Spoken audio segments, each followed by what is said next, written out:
vos applaudissements ne sont pas à la hauteur.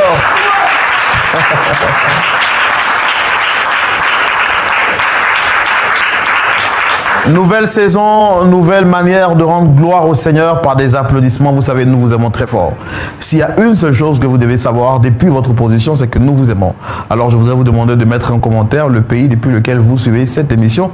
Et surtout, dites-nous en commentaire comment est-ce que l'émission Point d'accord vous fait du bien et quels sont les témoignages que vous avez à partager avec nous. Moi, je suis votre frère, Roland. Toujours très heureux de vous retrouver pour cette émission Point d'accord. Et vous le savez, mon compagnon de tout le temps, qui ne manque jamais de répondre à l'appel, le pasteur Jean-Yves Tchoumou. Pasteur Tchoumou. Shalom, Laurent. Shalom.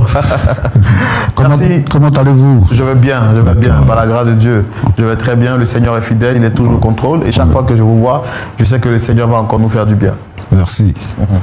Et très chers téléspectateurs, je l'ai dit, nouvelle émission, nouvelle manière de rendre gloire au Seigneur. Nous avons une surprise pour vous. Et quand je dis public, Point d'accord. Encore une fois.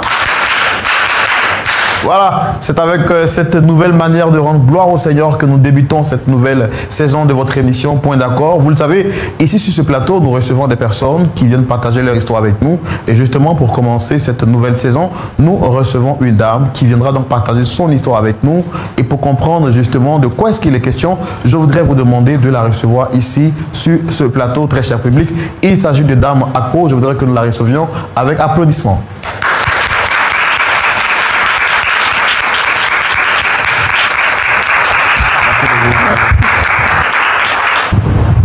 Que la grâce et la faveur du Seigneur soient avec vous. Amen. En tout cas, merci de partager le plateau avec nous.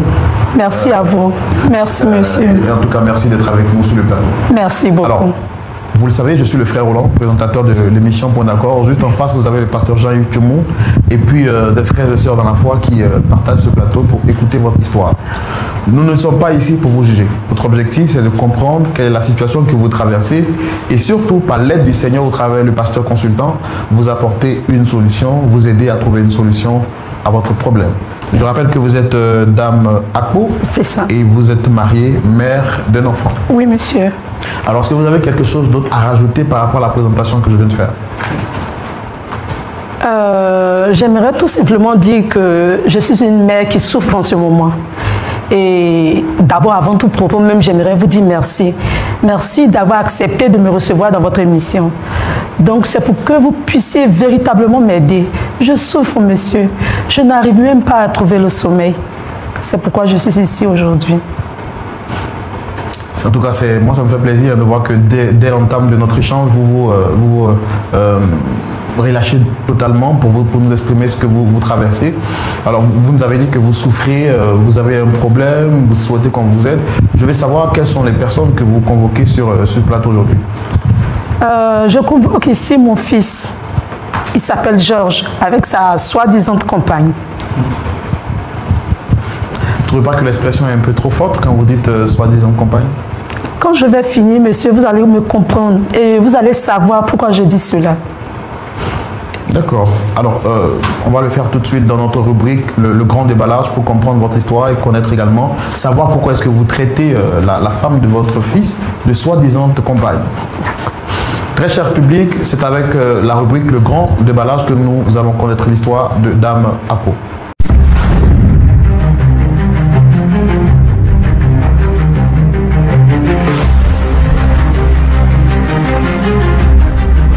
Moi, c'est Madame Akpo. Et ça fait plus de 20 ans que je suis mariée à Monsieur Akpo. Et durant tout ce temps, nous n'avons eu qu'un seul enfant. Pas parce que c'est ce que nous voulions, non. Mais une fois, nous avons cherché à avoir des enfants. 120. Avant cet enfant que nous avons aujourd'hui, j'ai perdu 4 grossesses. Et cet enfant que nous avons est la 5e grossesse qui est restée et qui est Georges aujourd'hui. Donc, l'arrivée de Georges dans notre vie était un grand bonheur. Dans la maison, c'était la joie totale. On chérissait notre enfant. Imaginez-vous, des gens qui ont cherché à faire un enfant jusqu'à ce que Dieu, par sa miséricorde, leur accorde cette grâce-là. Vraiment, c'était le bonheur total. Donc, ce bonheur qui était dans notre vie, on faisait tout pour qu'il réjaillisse sur notre enfant. pour sa vie scolaire, c'était toujours les meilleures écoles. Et qui parle de meilleures écoles, monsieur, parle du coût. Vous savez combien de fois les écoles sont très coûteuses dans ce pays. Pendant les congés ou les vacances de fin d'année, mon mari et moi, on s'arrangeait toujours à ce qu'il les passe hors du pays parce qu'on voulait son bien-être. Et pour signifier aussi, mon mari n'a pas pu venir aujourd'hui parce que c'est quelqu'un de très coloreux. Donc, il a préféré rester à la maison pour éviter certaines choses. Donc, sur le plan spirituel, là, il y avait un tout petit problème.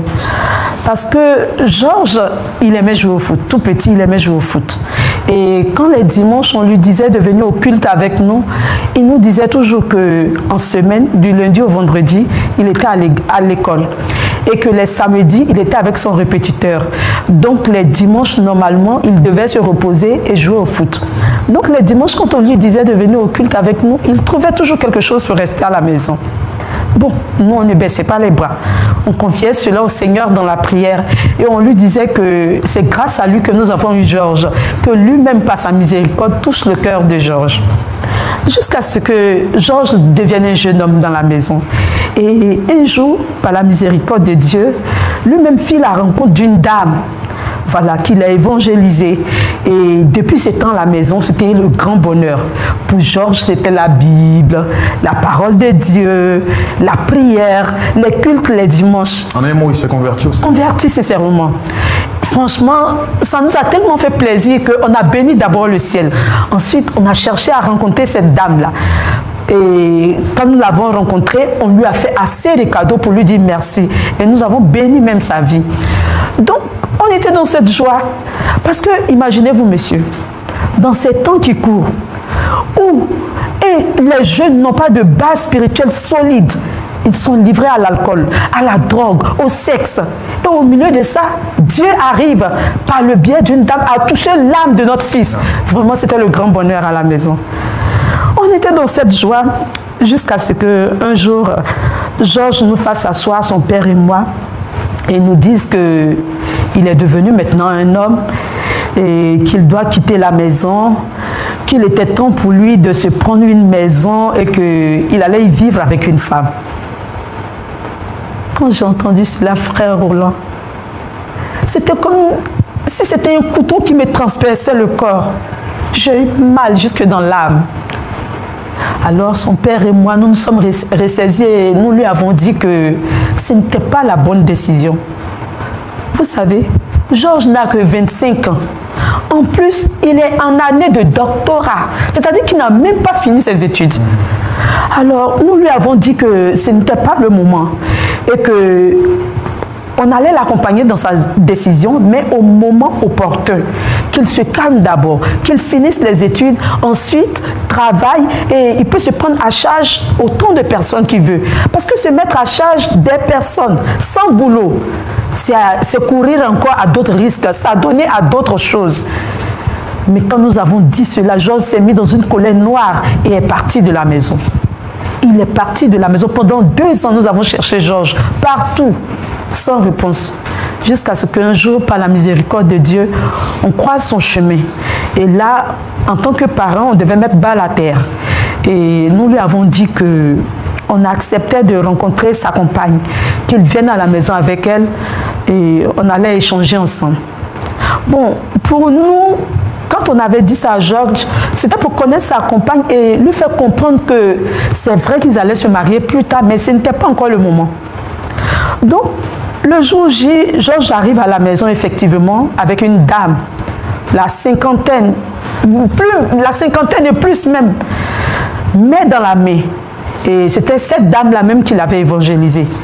Bon, au début, quand nous on l'a vue, on a cru que c'était sa mère spirituelle. Et comme on refusait de comprendre Georges, elle venait juste nous faire comprendre ce que Georges vivait. Alors, on les a reçus à la maison. Qu'est-ce qu'on constate après? Georges nous la présente comme sa compagne, celle avec qui il veut vivre désormais. Une dame, la cinquantaine passée même, je vous dis. Mais nous posez presque, cette dame-là, qu'est-ce qu'elle peut offrir à Georges? Alors moi, je me suis opposée directement à leur union. Et je leur ai dit, tant tant que je vivrai sur cette terre des hommes, je ne permettrai jamais que cette relation, cette union ait lieu. Franchement, monsieur, pour ne pas monopoliser la parole, je préfère m'arrêter là pour le moment. C'est un peu ça que je vis. Aidez-moi, s'il vous plaît. Aidez-moi. D'accord. Alors, si je comprends bien ce que vous venez de dire, c'est que votre fils, pour résumer, votre fils est amoureux d'une femme qui a l'âge de sa mère. Plus que sa mère même. Plus que sa mère, et donc oui. vous opposez. Franchement. Mais est-ce que vous avez, en dehors de ce plateau, tenté de le raisonner par d'autres moyens autres que ce plateau? J'ai vu le pasteur. Il a refusé de rencontrer le pasteur sous prétexte qu'il reste sur sa décision. Je souffre. Je ne sais plus quoi faire. Je ne sais plus où rentrer. Je souffre sincèrement.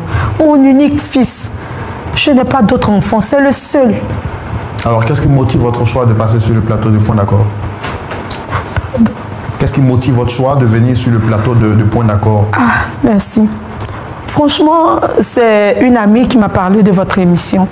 Et elle m'a dit que si j'avais eu la chance de vous avoir, et la situation entre mon fils allait être résolue. C'est ce qui m'a motivé à arriver ici. Donc, si je comprends bien, aujourd'hui, vous êtes là pour qu'on puisse vous aider à... Franchement, à reconquérir le cœur de mon fils et à lui dire que le chemin qu'il est en train d'emprunter n'est pas le meilleur. Ce n'est pas le meilleur pour lui. Est-ce qu'il y a d'autres raisons qui motivent votre opposition au choix de votre fils?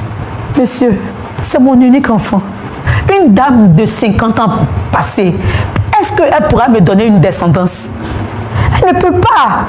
Moi, je veux des petits-enfants. Je n'ai eu qu'un seul enfant. Que Georges aussi me donne des petits-enfants, monsieur. Comprenez-moi. Je ne sais pas comment m'exprimer, mais comprenez-moi. C'est plus fort que moi. D'accord, d'accord. On a compris bien. Je pense qu'on a compris votre histoire. Pasteur Tchoumo, c'est une question de cœur, toujours. Mais je pense qu'on va recevoir la demande de Dame Akpo, son fils et sa compagne. Nous avons tout fait pour les avoir ici avec nous. On va les recevoir et puis essayer de trouver une solution à la suite de leur récit également. Public, merci de les recevoir ici maintenant.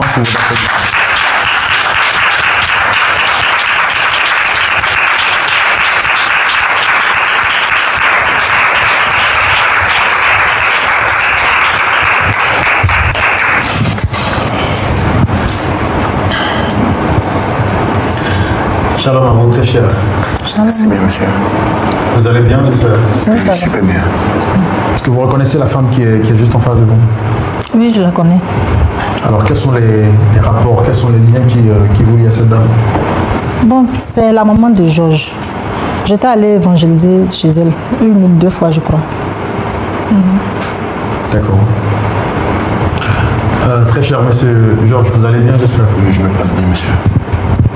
Je vous sens un peu crispé, ça va? Oui, ça va.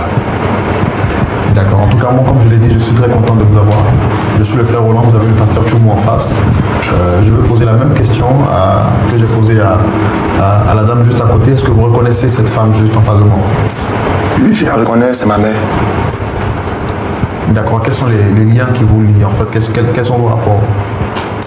En fait, il faut dire que depuis un certain moment, ma mère et mon père sont vraiment un obstacle pour moi. Parce que je n'arrive pas à comprendre pourquoi ils veulent s'opposer à ma relation avec Sephora. Comme j'ai eu à leur dire, je ne suis plus un gamin. J'ai maintenant 25 ans. Je connais le bien et le mal. Lui, s'il faille que je réunis mes liens pour Sephora, je le ferai. Parce que je l'aime et c'est avec elle que je vais terminer le reste de ma vie.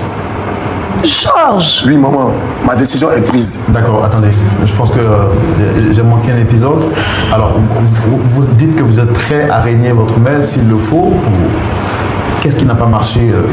Il s'oppose à vous. Pourquoi? Comment? Donnez-nous au moins votre explication, votre version des faits. Il s'oppose à ma relation parce qu'ils se disent que Sephora est plus âgée que moi. Mais notez bien, en amour, il n'y a pas d'âge. Tu peux avoir 100 ans et te marier avec quelqu'un de 20 ans. Et c'est elle que mon cœur a choisi, raison pour laquelle je dis, s'il fallait que je réunis ma famille pour Sephora, je le ferai. Comment vous faites la rencontre de Sephora et depuis combien de temps dure votre relation? Il faut dire que ça fait pratiquement 2 ans que j'ai rencontré Sephora. C'était lors d'une séance d'évangélisation. Voilà, Dieu merci. Aujourd'hui, si je suis chrétien, c'est grâce à Sephora. Car c'est grâce à elle, je suis ancré dans la foi. Elle a réussi à gagner mon âme au Christ. Et pour cela, mes parents et moi lui devons tout le merci. Et donc c'est comme ça, chemin faisant, on échangeait jusqu'à ce que je puisse nourrir en moi des sentiments pour elle. C'était compliqué pour moi de lui avouer mes sentiments. Mais vu que Dieu ne fait rien au hasard, j'ai pris sur moi le courage de pouvoir lui dire que je l'aimais. Et que sans elle, peut-être j'allais mourir. Mon Dieu. Alors, loin de moi de vous juger, mais quand je vous vois et que je regarde la dame juste à côté, l'écart d'âge qu'il y a entre vous est énorme, et à l'âge de votre mère.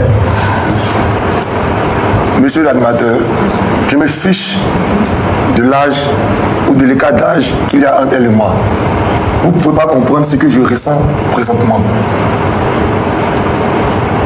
C'est maintenant que je me rends compte que mes amis avaient raison. Parce que dans le passé, mes amis me demandaient si je pouvais me mettre, est-ce qu'un jour, j'allais pouvoir me mettre en relation avec une personne qui était aussi plus âgée que moi. Et j'ai souri, j'ai dit non, pourquoi? Mais je le vis présentement. Oui, parce que je suis fou amoureux de Sephora. Comme je l'ai dit, s'il fallait que j'affronte la plus grande amie du monde pour rester avec Sephora, je le ferai. C'est avec elle que je vais terminer tout le reste de ma vie. Je l'aime, monsieur, vous ne pouvez pas comprendre. Je l'aime. C'est pas de ma faute. Alors, vous êtes prisonnier de l'amour, c'est ça? Oui, c'est ça, monsieur. Alors, Dame Sephora, vous venez d'entendre ce que vient de dire M. Georges à côté. Oui. Je l'ai bien entendu. On va essayer de parler un peu plus fort, s'il vous plaît. Oui, je l'ai bien entendu, monsieur. Bon.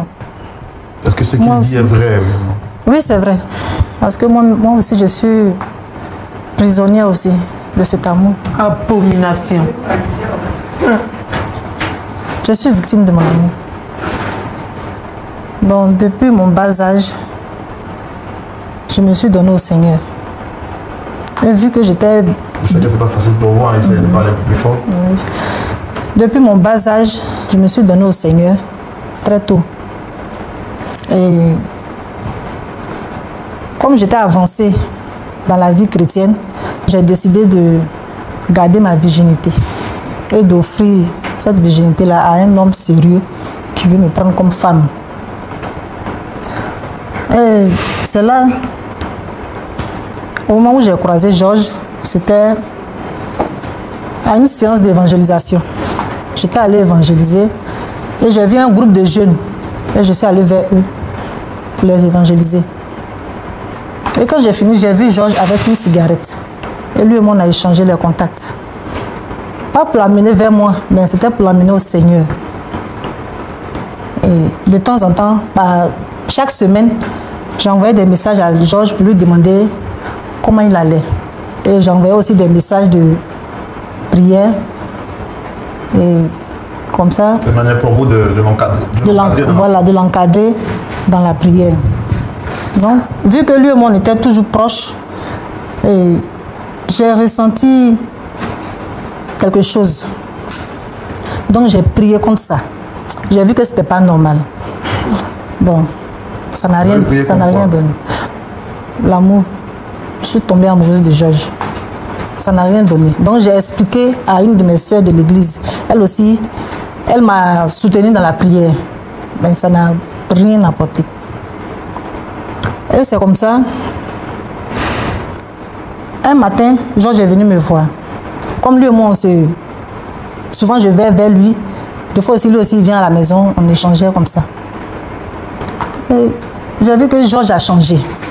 J'ai dit, ah, Georges, tu as changé, tu ne pries plus, tu es devenu bizarre. Qu'est-ce qui se passe? S'il y a un problème, explique-moi. Je suis comme une mère pour toi. Explique-moi. J'ai insisté, mais il m'a dit, il n'y avait rien.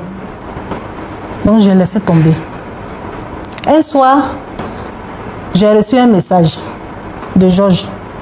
Donc, je lis le message et Georges il me dit, maman, je vais t'avouer quelque chose Mais ne prends pas ça en mal. Ne te fâche pas. Mais je suis amoureux de toi. Et vu que moi aussi, j'étais amoureuse de lui, donc j'ai sauté sur l'occasion. Et j'ai dit à Georges, moi aussi j'étais amoureuse de toi. Mais vu que c'est moi qui t'ai envoyé au Christ, je venais souvent t'évangéliser. Mais ce n'était pas bien de venir te dire comme ça que Georges, je suis amoureuse de toi. Vu le cas d'âge, ce n'était pas bien. Mais l'amour était trop fort. L'amour était trop fort. Je n'ai pas connu d'amour. Je n'ai pas connu d'amour. Georges m'a montré. Depuis mon jeune âge jusqu'à... Jamais. Je n'ai pas connu d'homme. Je suis restée comme ça. Parce que vous avez gardé votre virginité jusqu'à aujourd'hui? Oui. Parce que les hommes d'aujourd'hui, ils ne veulent pas marier les femmes. Ils veulent seulement sortir avec les femmes et puis les laisser. Donc moi, je suis restée comme ça. Et c'est là que j'ai croisé Georges.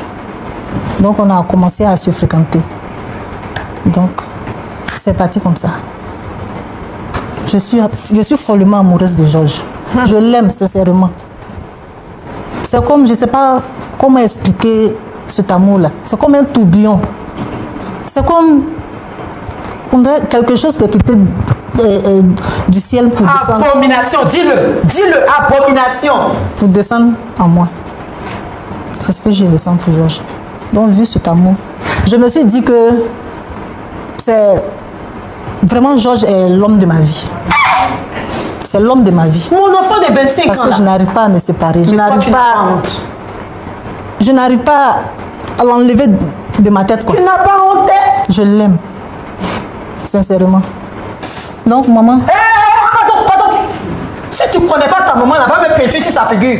Quand tu me regardes, elle ressemble à ta maman. Tu n'as même pas... Un enfant de 25 ans comme ça, tu fais quoi avec lui? Je l'aime. Tu l'aimes quoi? Tu aimes quoi? Dis plutôt que tu aimes l'argent que ses parents ont et tu veux profiter de lui pour pouvoir nous soutirer de l'argent. Je l'aime. Tu l'aimes comment? Tu n'as pas honte. Regarde-toi et regarde-le. 25 ans, à peine. Il n'a même pas fini ses études. Tu aimes quoi? Soyons sérieux là. J'aime votre fils. Maman, nous avons besoin de votre bénédiction. Ma bénédiction. C'est ma bénédiction qui attend. Hé, libère la vie de Christ. Libère sa vie. Maman, ça suffit. Je dis de libérer sa vie. Maman, ça suffit. Tu trouves pas que tu exagères vers la fin? Hé, Georges, tu te tais. Ce que je suis en train de faire là, c'est pour ton bien. Tu m'entends? C'est pour ton bien que je fais ça. Tu ne quitteras pas ici. Hé. Je vais quitter ce plateau. Calmez-vous. Chérie, Madame, s'il vous plaît, rassez-vous. C'est quoi ça? Tu sais, c'est ta mère après tout. Hein? C'est ta mère après tout. On ne cache pas les pompiers là. Calme-toi, ok. Maman, il faut dire que c'est déjà trop tard. Il n'est jamais tard dans la vie, Georges. Il n'est jamais tard dans la vie. Et je ferai tout. Je te dis, de mon vivant, celle-là, tu ne l'épouseras pas. Maman, écoute-moi, c'est déjà trop tard. Jamais. Toi qui crois ne pas pouvoir avoir de petits-enfants, je te dis de ne plus t'inquiéter. De ne plus m'inquiéter de quoi? Sephora que tu vois là porte une grossesse de moi. Quoi? Sephora que tu vois là porte une grossesse de moi. Georges, tu dis quoi là? Attends, tu dis quoi, Georges? Sephora que tu vois là porte une grossesse de moi.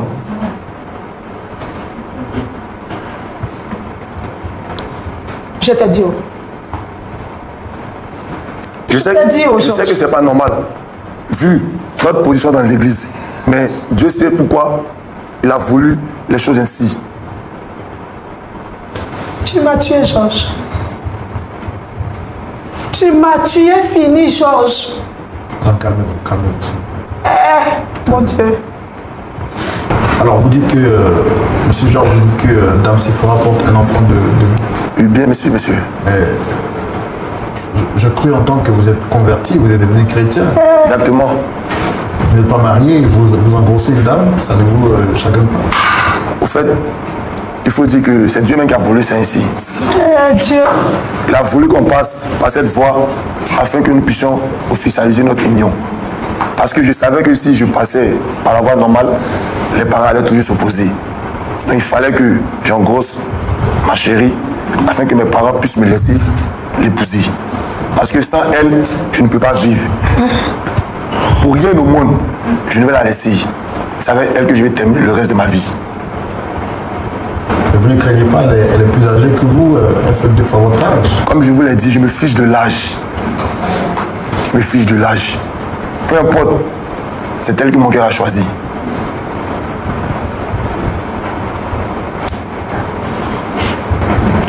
En tout cas, merci à vous. Moi, j'ai tout plaisir à vous écouter. Parce que vous n'avez pas derrière moi, madame, dame Sephora. Bon. Non. J'ai pas de remords, parce que je l'aime. Et là, ses parents s'opposent.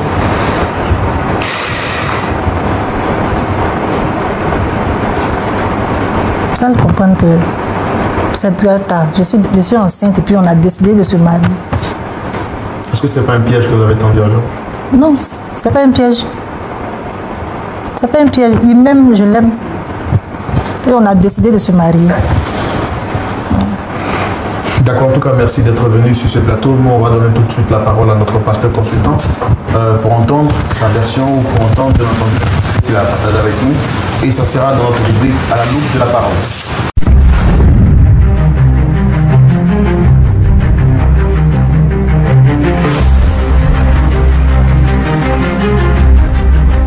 Pasteur Tchoumou, vous avez suivi l'histoire avec nous. Quel est votre avis là-dessus? D'accord. Merci, mon cher Roland. Sephora, comment tu vas? Oui, ça va, pasteur. Tu as quel âge? 50 ans.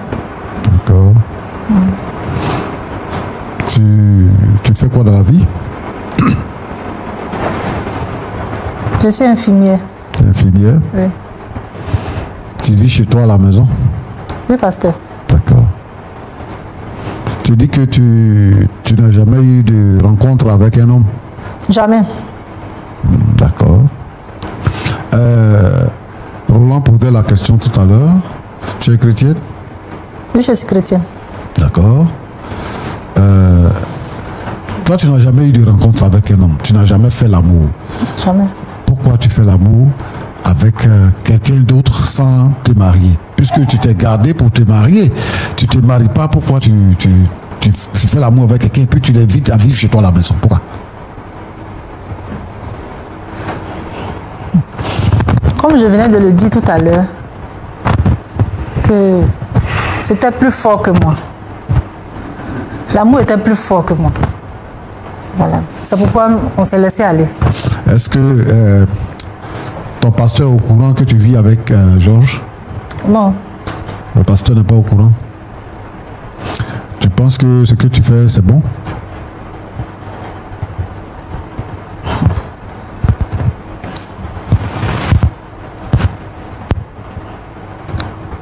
Je sais que c'est pas bon, mais... Ah, tu sais que c'est pas bon. C'est l'amour.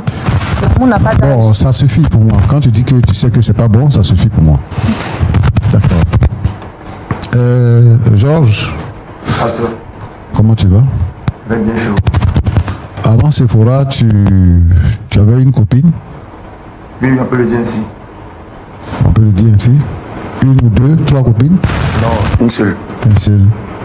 Et pourquoi vous vous êtes séparés? Bon, il y a plusieurs motifs. Il y a plusieurs motifs. Mais c'est parce que je voulais me concentrer sur ma foi, sur la voie du Seigneur, que j'ai décidé de l'abandonner. Bon, est-ce que maintenant tu peux dire que tu es concentré sur la voie du Seigneur? Bon, vu la situation que je traverse en ce moment, je peux dire que non. Non. Merci beaucoup. Maman Ako. Oui, papa. Je voudrais te saluer, saluer ton mari. Merci, papa. Je voudrais te dire, toi-même tu viens de le dire tout à l'heure, il n'y a rien qui soit trop tard quand on est dans le Seigneur. Le Seigneur lui-même guide nos pas et il nous dirige vers l'objectif. Donc, avant toute chose, je voudrais vous demander de vous calmer. De vous calmer et de croire que le Seigneur a le dernier mot. Voilà. Sephora, ce que je veux te dire, la Bible dit que le salaire du péché, c'est la mort. tous ceux qui pêchent, qui ne se répandent pas de leurs péchés, vont aller en enfer. Et si quelqu'un a décidé de suivre le Seigneur et qui suit le Seigneur fidèlement, le jour qu'il pêche, tout ce qu'il a fait avec le Seigneur devient zéro. La seule possibilité d'établir la relation à nouveau avec le Seigneur, c'est de se repentir de ses péchés. Quand tu dis que je sais que ce que je fais n'est pas bien, ça veut dire que toi tu sais que tu vis dans le péché et que tu as quitté la voie du Seigneur. Tu as quitté la voie du Seigneur. Donc, si tu veux revenir dans la voie du Seigneur, il faut que tu arrives à te repentir. Maintenant, se repentir veut dire abandonner sa mauvaise voie, faire demi-tour et décider de ne plus pratiquer le mal. Est-ce que tu peux te repentir et accepter de ne plus pratiquer le mal?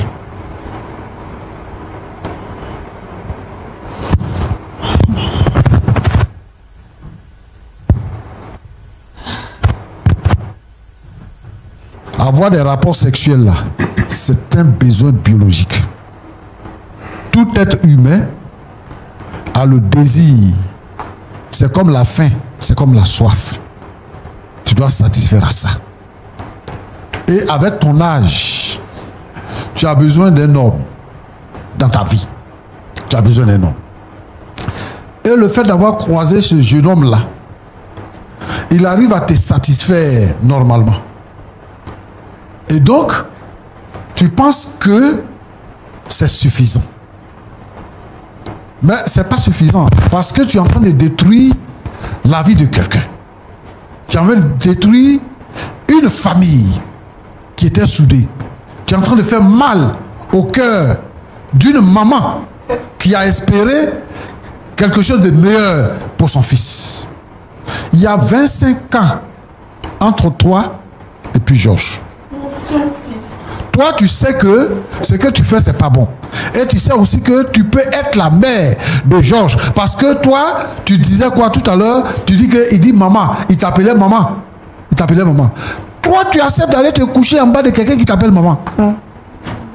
Et tu dis que c'est plus fort que moi. L'amour est plus fort que moi. Ça, c'est pas de l'amour. Papa, tu es béni. C'est un péché. Donc, tu dois te repentir de ton péché. Et tu dois reprendre avec le Seigneur. Moi, je suis content de t'entendre dire que vraiment, je me suis gardé depuis toujours. Si tu avais prié, le Seigneur t'aurait donné quelqu'un. Mais tu l'as convoité. Et tu as cédé au désir de la chair. Ce n'est pas le Seigneur qui a voulu ce qui se passe. Donc, c'est un impère de dire que j'ai prié le Seigneur pour qu'il enlève son amour là dans mon cœur. Il n'a pas enlevé ça dans mon cœur. Donc, c'est la volonté de Dieu. Ce n'est pas la volonté de Dieu. C'est le fruit du péché. Donc, il faut te repentir. Pour que tes péchés te soient pardonnés. Et que si tu as le besoin de te marier, pour que le Seigneur te donne un mari. Bon, Roland te posait la question tout à l'heure. Est-ce que tu ne l'as pas piégé? Toi-même, tu sais que c'est un enfant. Tu peux le manipuler. Donc, tu ne peux pas nous faire gober le fait que vraiment c'est un amour, c'est comme c'est descendu du ciel. L'amour là se nourrit. C'est-à-dire que toi-même, si moi je veux aimer une femme, je vais l'aimer. Si je ne veux pas l'aimer, je ne vais pas l'aimer. C'est au fur et à mesure que l'amour s'installe. Et il y a des gestes qu'ils font. Et c'est ce que toi-même tu as dit, le fait qu'ils te fréquentent. Tu vas évangéliser combien de jeunes et puis ils vont venir dans ta vie. Il faut cesser ça là. C'est pas bon. Mon fils Georges, quand je t'entends parler, j'ai mal au cœur. Tu sais ce que ça signifie de prendre une femme qui a 25 ans de plus que toi. Quand toi tu auras 50 ans, elle aura quel âge? Ça, quand ce que vous êtes en train de faire là va passer 1 an, 2 ans, 3 ans, quand ça va passer là, tu vas aller dehors pour aller chercher femme. Parce que la beauté que tu vois là, c'est la dernière phase de beauté que tu vois là. À partir de 50 ans. elle va entrer bientôt dans le 3e âge. Ça sera une vieille femme. Toi, ta maman dit que tu es en année de doctorat. Et quand tu vas sortir docteur, et puis il va y avoir des cérémonies, il va y avoir des réceptions où tu vas te retrouver avec tes amis. Tu vas venir avec ta femme, qui sera une vieille femme en ce moment-là. Tu auras honte même de la présenter, même de sortir avec elle. Tu n'auras pas un foyer heureux. C'est pour ça que vous-même, vous savez que ce que vous faites là, c'est mauvais. Vous ne dites pas ça à l'église. Tu dis, voyons la place qu'on occupe à l'église, donc tu vis avec elle. Mon fils, tu as la vie devant toi.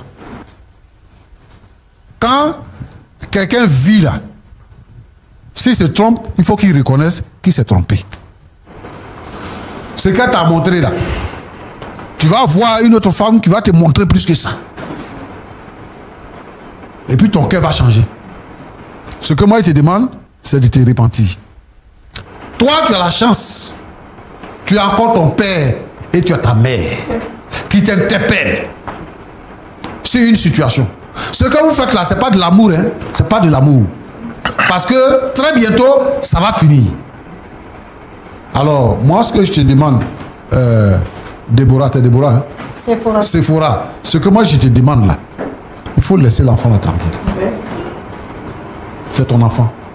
Il faut le laisser tranquille. Si tu accouches, il faut lui donner son enfant là. Ça là, c'est pas... Nous, on ne peut pas venir s'asseoir ici pour dire que, bon, vraiment, comme tu es déjà enceinte, on va laisser la situation couler. Nous, on est là pour l'avenir de nos enfants. Merci, papa. Ça ne fait pas partie de nos... Ça ne fait pas partie de nos mœurs. Et la Bible dit quoi? Dieu a créé Adam. Et c'est de la côte d'Adam qu'il a fait Ève. Il n'a pas créé Ève avant Adam. Quand une femme se marie à un homme qui est plus âgé que lui, qui est plus âgé qu'elle du moins, elle se sent en sécurité, il devient protecteur. Toi, tu vas prendre ton bébé pour le garder dans la maison, tu vas l'appeler mari. Roland, moi je ne suis pas d'accord avec ça. Et je veux que les deux la mettent fin à leur relation. Et Georges doit demander pardon à ses parents pour avoir quitté la maison et aller s'installer chez une femme. Et il doit aller demander pardon au pasteur et à l'église. Et se repentir de son péché. Nous n'encourageons pas de telles choses. Je veux dire ici à tous les jeunes gens qui seraient tentés d'avoir des gnaillis, d'arrêter ça. Ça ne fait pas partie de nos projets. Au moins si c'était 3 ans, si c'était 5 ans, on peut comprendre. Mais jusqu'à 25 ans, non, moi je ne suis pas d'accord. Et toi tu dis quoi? Que tu es prêt à affronter toutes les armées, même à renier tes parents pour une femme. Est-ce que tu sais ce que tu dis? Sephora, comme maman l'a dit là, il faut libérer l'enfant. Il faut le libérer. Il y a des bons frères qui ont ton âge, qui peuvent te prendre. C'est parce que quand ils viennent là, tu dis non. Quand les frères viennent pour dire je vais te marier, elle dit non, c'est pas la volonté de Dieu. Tellement qu'elle se voit belle. Jusqu'à elle devienne vieille fille. C'est ce que tu es devenu. Maintenant, c'est pour aller pêcher chez les enfants là-bas. Tu vas à l'école du dimanche pour aller pêcher là-bas. C'est ça que tu vas faire. Et toutes les soeurs qui sont dans l'église, s'il y a un frère qui se présente à toi, il ne faut pas dire non comme ça. Il faut prier. Si tu vois que c'est la volonté de Dieu, il faut te marier. Il n'y a pas une femme qui est trop belle pour un homme. Alors mon cher Roland, oui, pasteur. Voilà ce que je voulais dire et que Dieu vous bénisse. Merci, papa. En tout cas, merci beaucoup pour vos sages conseils. J'ai pris plaisir à les écouter. C'est vrai, par moments, j'avais un peu le visage un peu défait, c'est-à-dire je souriais un peu. Mais c'était une manière pour moi de vous dire que j'apprécie vraiment vos sages conseils. Damako, comment est-ce que vous vous sentez après les conseils du pasteur Tchoumo? Bien. Notre papa a tout dit et c'est la vérité. Je me sens très bien, libérée à moitié. Je pense maintenant que la séparation sera concrète. En tout cas, je ferai tout pour qu'elle soit à l'aise et qu'elle accouche dans de bonnes conditions.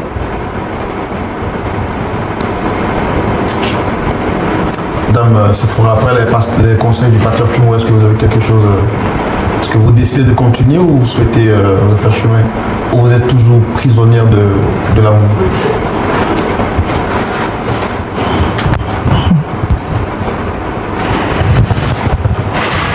Bon. Comme il vient de donner les conseils, j'ai pas grand chose à dire, sincèrement. Vous souhaitez réfléchir après, voir ce que vous allez faire. Voilà. Je vais réfléchir et puis voir ce que je peux faire. Alors, Monsieur Georges, quel est votre point de vue par rapport à ce que le pasteur vient de dire? J'ai bien écouté tous ces sages conseils, mais pour l'heure, je n'ai pas pris une décision. Présentement, je n'ai pas pris une décision. Je vais devoir réfléchir assez et voir qu'est-ce qu'il faut faire. Vous avez été mis face à la vérité de la parole. Et la Bible dit, je mets devant toi la vie et la mort, choisis la vie afin que tu vives. Je pense que le pasteur a été très clair dans son exposé, il ne vous a pas jugé, mais il vous a mis en face de la réalité biblique. Déjà que le fondement il est faux, parce que vous avez déjà commencé à entretenir des rapports avant même d'être marié, d'où la grossesse que porte votre compagne. Est-ce que vous ne trouvez pas qu'il est temps pour vous de faire un tour ou de rebrousser chemin?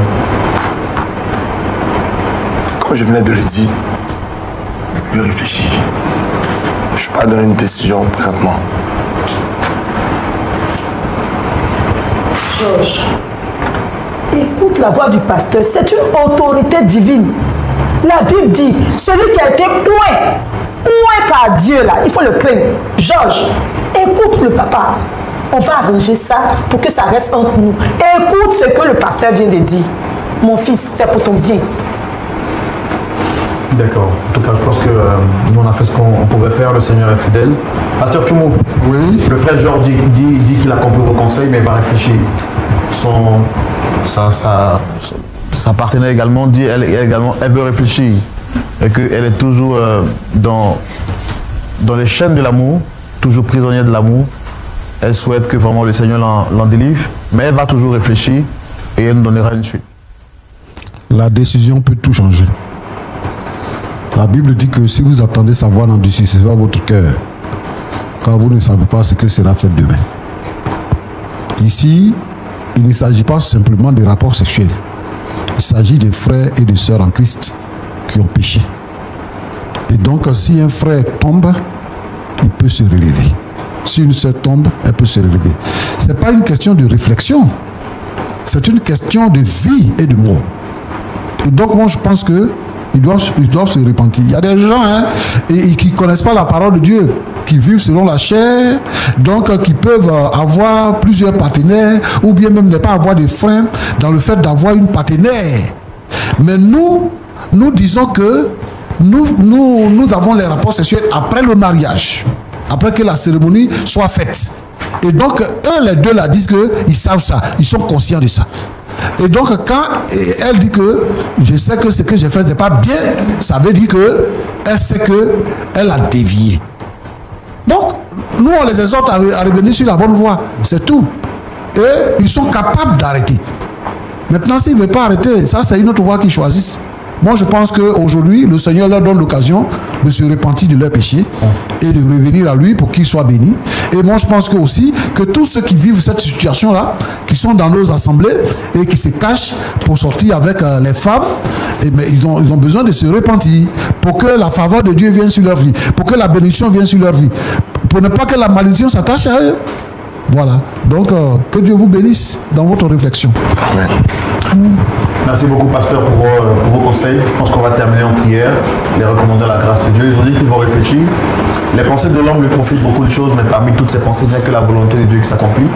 Je souhaiterais que vous puissiez nous recommander en prière et que le Seigneur conduise toutes choses. Seigneur notre Dieu, nous croyons que tu es le véritable et que tu as donné ton Fils Jésus qui est mort à la croix. En mourant à la croix, il a porté nos péchés. Et par ses maîtrises, nous sommes guéris. Seigneur notre Dieu, c'est le Saint-Esprit qui convainc de péché. Je t'apporte, Seigneur notre Dieu, ces deux personnes-là qui vivent dans le péché et qui ont besoin de réflexion pour sortir du péché. alors que je suis en train de prier, que le Saint-Esprit les touche. Et tous ceux qui vivent cette situation, là où ils sont, qui nous suivent, que le Saint-Esprit les touche, afin qu'ils puissent se repentir et changer de chemin. Seigneur notre Dieu, notre Père, permet que Georges revienne dans sa famille et que la paix puisse régner. Que la gloire soit à toi sur le nom de Jésus-Christ. Amen. Amen. Nous bénissons le Seigneur qui nous a fait grâce de pouvoir écouter cette histoire. Et nous espérons que vous avez été fortement édifiés. Puisse le Seigneur vous bénir abondamment. Nous avons reçu sur notre plateau Dame Akpo, venue donc exposer son histoire. Il s'agit donc de son fils unique, qui aujourd'hui dit être amoureux d'une femme qui lui a annoncé l'évangile. Malheureusement, cette femme a 2 fois son âge. Ses parents s'opposent radicalement. Monsieur Georges, le fils unique de Dame Akpo, dit qu'il est prêt à affronter l'armée la plus puissante au monde pour prouver son amour à Dame Sephora. La question que je m'apprête à vous poser à la place de Dame Sephora: auriez-vous accepté d'être victime et de vivre dans la prison de l'amour, sachant que Georges pourrait être votre fils? Et si vous avez été à la place de Georges, est-ce que votre comportement ou votre attitude aurait été la même, sachant que vous êtes fils de Dieu? La réponse à ces questions pourra justement justifier que le débat se poursuive chez vous. Bon, je vous dis shalom. Et je n'oublie pas de remercier la boutique qui m'a encore habillé, la boutique Esprit Atypique. Que Dieu vous bénisse. Shalom.